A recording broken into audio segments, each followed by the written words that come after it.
లేదు గాని రాణిలాగా చూసుకుంటా కోట కట్టలేను గాని కళ్ళల్లో నిన్నే దాచుకుంటా రాత ఎట్లా రాసి ఉన్నా ఆ మార్చి నీతో రాసుకుంటా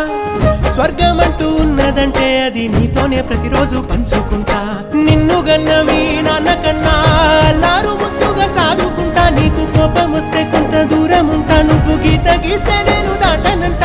కంట నీరు కంటి రెప్ప దాటకుండా కాటుకై కావలుంటా రాంబాయి నీ మీద నాకు మనసాయనే